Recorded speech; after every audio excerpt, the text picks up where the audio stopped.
The woman came up the wagon road on foot with a carpet bag in one hand and a folded paper in the other, and she stopped in the middle of the yard where the whole house could see her. Isaac Teague was on the porch step with a tin cup he had been sent to fill, and he forgot the cup entirely. His father came out of the sod stable with a hoof knife still in his fist. "You are Teague." "I am."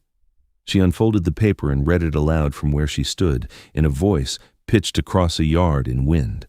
Simon Dyer's name at the bottom of it, $70. The 11th day of March, 2 springs gone, and a promise to pay it back after beef shipped. Dyer is dead. I know. I buried him in April. Then that paper died with him. Put it in the stove and go on home. There is no home. The bank took the quarter and the team both, and I will not have his name left dirty on top of it. Amos Teague turned the hoof knife over once in his hand and set it on the corral rail, the way a man does when he understands he's going to be standing a while. "A hand draws $1 a day, and his keep," she went on. 70 days make $70. I will work 70 days for you, and not 1 hour passed, and in all that time I will not ask you for $1. I have no use for a cook." She let her eyes go once around the yard. The milk pans sat unscalded on the bench in the sun. There was a shirt on the wire that had been rained on twice. "You have use for something." Isaac came down off the step. He took the carpet bag out of her hand and carried it as far as the stable door before his father found anything else to say. "There is no room in the house. I saw your granary from the road. It is tight and it has a window in it. The Teague place sat where Willow Coulee bent north, 11 miles out from Wheeler, in that part of Dakota territory where a man can see weather for half a day before it arrives and still be wrong about what it will do when it gets there. Something over 400 head of mixed cattle ran on it. The home section was Amos Teague's outright, which in that country made him rich in every way except the one that spends. His wife had been dead 4 years. Marta Teague had died in the spring the boy turned 4, and after that the house had gone on running the way a wagon runs downhill with nobody on the seat, which is to say, it kept moving and nothing about it improved. There were 2 hands. Dutch Sember was somewhere past 50 and had wintered on that place every winter since the first one. Halsey Poole was 19 and could rope and could not do one other thing. That first evening, Amos put it to her plainly at the kitchen door because he had thought about it through the afternoon and could not make it sit right. "I will pay you $1 a day and take the 70 out of it at the end. That way it is honest work and honest money and you are not living on air. No, you would have something in your hand in November. Then I would be a hired woman, living out here with 3 men and a widower, and every soul in the county would have it worked out by Christmas." He did not have an answer to that, because there was not one. This way, I am nobody's hired woman. I'm a debt getting paid. When it is paid, I will go. So the terms stood as she had set them in the yard. She took her meals off a plate she carried out to the granary. She took no wage, and no room, and no credit at the store in her name or his. On the inside of the granary door, she scratched a mark with a shingle nail at the end of every day she worked, 4 upright strokes and a 5th laid across them, and when the marks came to a column, she started another beside it. Dutch found that out in the first week and told Amos about it at the corral in the tone of a man reporting a rattlesnake in the barn, meaning it is your barn and your snake, but you had better know. The house began to change the way a thing changes when nobody's announcing it. The milk pans were scalded. The shirts on the wire came in dry and folded. The mending basket went down and stayed down. Isaac's hair got cut badly the first time and better the second. The stove quit smoking because she had taken the pipe down and cleaned it, which nobody had done since Marta. Amos noticed all of it and said none of it, and the not saying of it became a thing he carried around with him like a stone in a boot. The boy took to following her. He did it without asking and without talking much, which was how he did everything since his mother. He carried water. He held the funnel. He stood at her elbow while she skimmed cream and asked her the names of things until she gave him a job to keep his hands busy, and then he did the job and asked anyway. The first thing he did that she did not ask for happened on a Tuesday in the middle of September. She had been eating standing at the stove with her plate on the warming shelf, the way she had done since the first night, because sitting at that table would have meant something she had decided not to mean. Isaac came in from the pump, and instead of taking his own seat, he took hold of his chair, the cane-bottom one with the wired rung that had always stood on the warm side by the stove, because that had been his place since he was small enough to need it, and he dragged it around the table to the empty side and pushed it in and went and got another chair for himself. Nobody said one word about it. Dutch went on eating. Halsey looked at his plate like it had gotten interesting. Amos watched his son sit down on a cold, hard chair by the door with his knees up too high and eat his supper as though this were the arrangement they had always had. The woman did not sit down. She ate at the stove. The chair stayed where the boy had put it. She moved it back once, the next morning, and by dinner it had come around the table again. And after that she left it alone, and it stood there empty at every meal like a place that was simply waiting to be told what it was for. A week later, the quilt went out to the granary. It was the boy's own quilt, the double 9-patch his mother had pieced out of shirt scraps, and it went out at dusk under his arm without any announcement. Ruth Dyer brought it back in the morning and put it on his bed and smoothed it. That evening it was in the granary again, folded at the foot of the pallet. The third time she left it where it was. Amos stood in his son's room that night with a lamp and looked at the bare tick and the 2 thin blankets, and then he went out into the yard and did not go to the granary, because he could not have said what he would be going out there to say. They butchered in the 3rd week of October, in the first cold that held past noon. There was ice on the water trough that morning, a 1/2 inch thick, and she broke it with the pole of the axe before daylight so the horses could drink. And she did it bare-handed because she had come out to do one thing and did not go back for gloves. Dutch had the scald barrel set at a slant in the ground, and the fire going under the kettles, and had already begun dipping when she came around the corner of the stable with her sleeves pinned back. That water is too hot. Dutch was of an age and a disposition to have opinions about being told things. He straightened up slow. It is boiling, and that is what it is for. It will set the hair, and then you will scrape that hog till dinner and take the hide with it. Let it go off the boil and put a shovel of wood ashes in the barrel. She said it the way a person says the depth of a river they have crossed before. Dutch stood there with the dipper. Then he went and got the shovel, and he did it, and neither one of them made anything further out of it. She tested it herself when it had settled, dipped the head, took hold of the hair on the jowl, and pulled, and it came away in her fingers clean as combing wool. After that, the scraping went so quick that Halsey, who had butchered exactly twice in his life and hated both days, kept looking around for what the trick had been. She had them run the gambrel stick through behind the hock tendons rather than through the hocks themselves so that nothing tore under the weight when they hoisted. She kept the leaf fat separate from the belly fat in its own pan and would not let anyone put the two together. And when Halsey asked why, she told him that leaf lard makes pie crust and the rest makes soap and biscuits, and a woman who mixes them has thrown away her Christmas.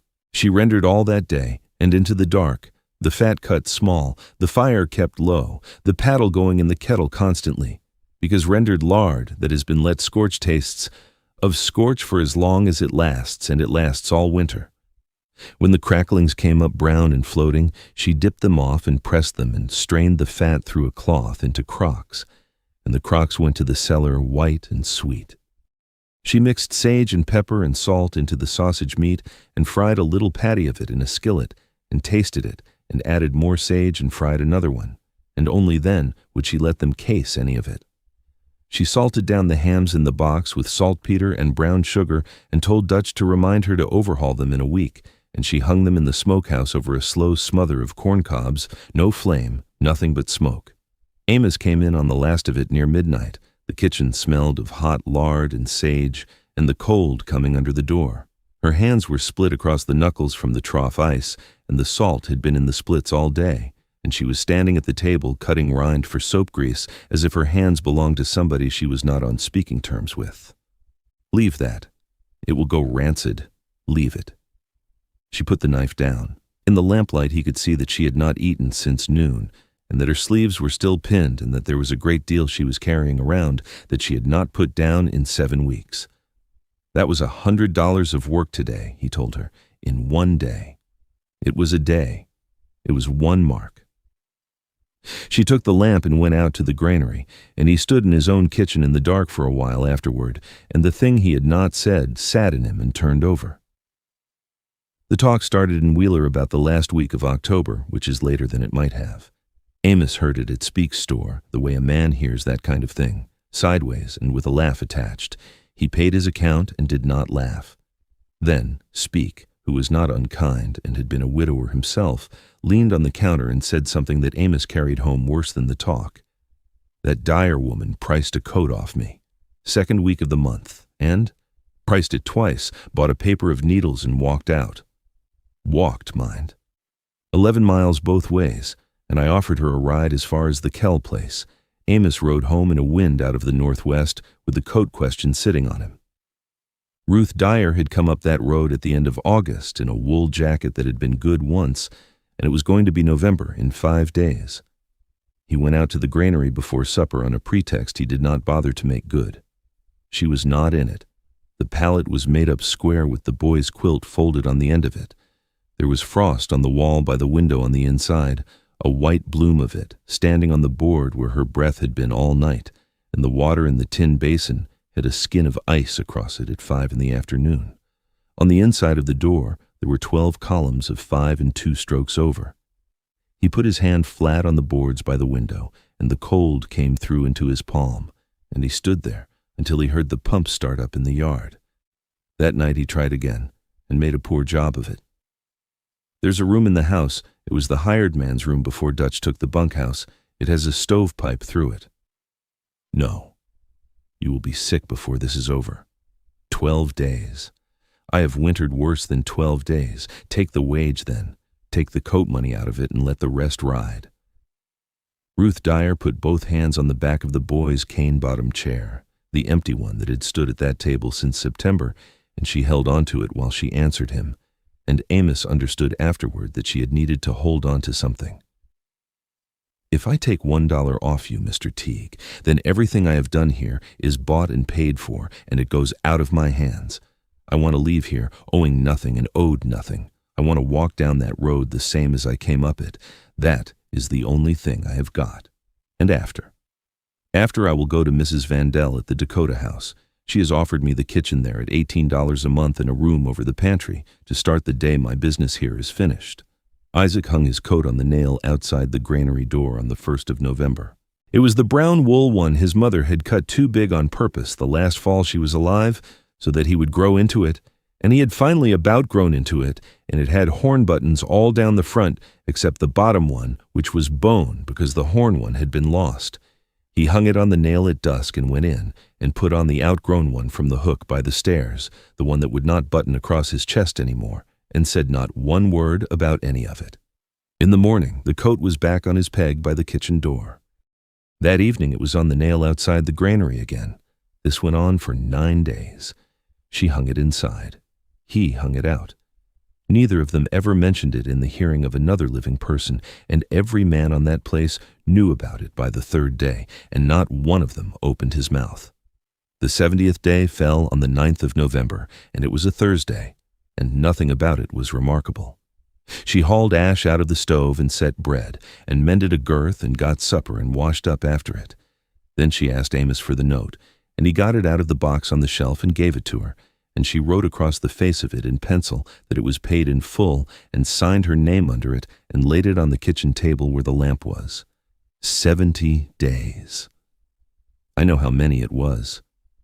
She looked at the boy asleep sideways in the wrong chair by the door with his mouth open, and then she went out, and the door shut, and that was all of it. At 5 the next morning, the granary was empty and swept, and the pallet was broken down, and the boy's quilt was folded on the shelf. The note lay on the kitchen table with the tally card beside it. The coat was on the peg by the kitchen door. Amos woke Dutch and Halsey with his boot on the bunkhouse floor, and the 3 of them were saddling in the dark by 5:10, and nobody had eaten anything. North to the section line and swing by Kell's, Amos told Dutch. Halsey, the stage road east. She has been gone 2 hours at the outside, and she is walking. And you? The river road into Wheeler.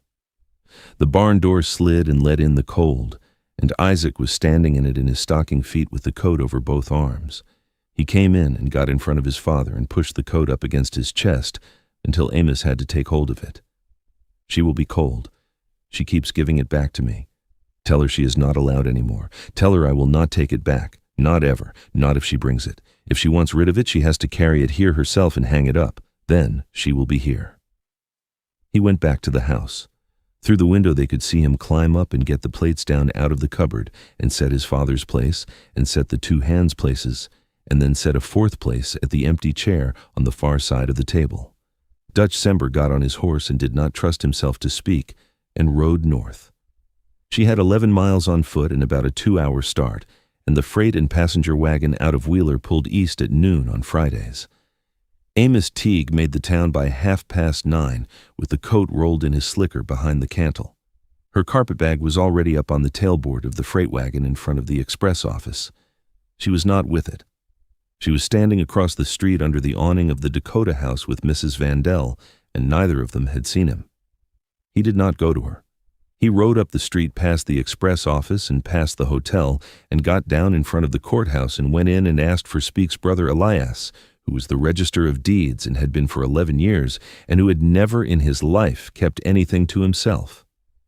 It took an hour and a quarter. Elias Speke drew the instrument in his own hand and read it out twice, and asked Amos twice more whether he understood what a joint tenancy meant and what it would mean if there were a falling out, and Amos said that he understood it both times. He signed the deed to the home section, all 640 acres of it, the house and the stable and the well and the smokehouse and the coulee, into 2 names instead of 1. He paid the recording fee out of his vest pocket in silver. He watched Elias Speke enter it in the big book and blot it and turn the book around so he could see his own name and Ruth Dyer's name written on the same line in the same ink. Then he took the folded blue-backed paper out into the street. Dutch had come in from the north road and Halsey from the east, and the two of them were sitting their horses in front of the express office with nothing to report, and they had found the carpet-bag and were guarding it in the manner of men guarding a thing they have no right to. Mrs. Vandell was on the hotel steps. Elias Speke had come out onto the courthouse walk to see, and so had 2 freighters and the man from the harness shop, because in a town that size an hour and a quarter is plenty of time. Ruth Dyer was already up on the near side of the wagon seat with her hands in her lap. Amos Teague stood at the wheel and held up the deed until she took it. "That is half of everything I have got.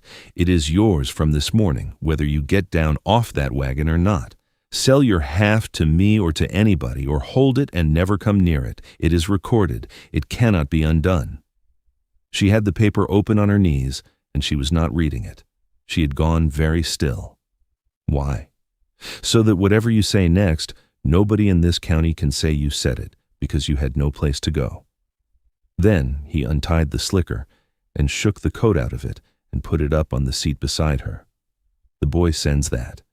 He says you are not allowed to give it back. He says if you want rid of it, you will have to carry it out to the house and hang it on the peg yourself."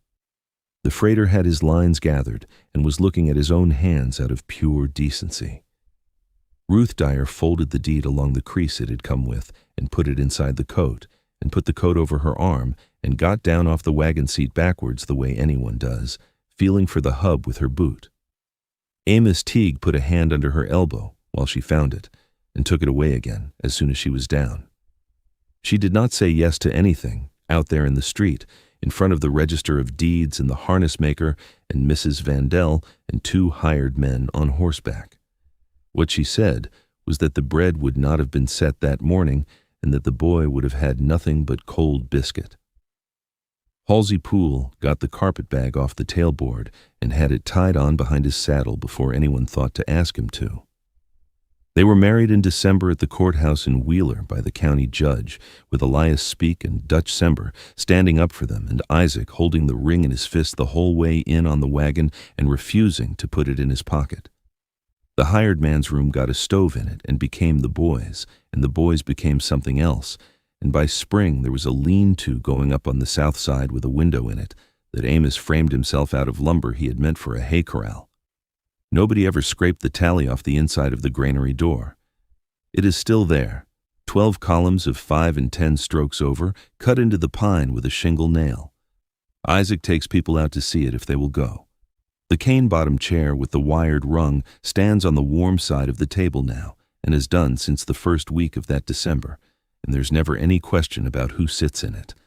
And the brown coat hangs on the peg inside the kitchen door, where anybody can reach it.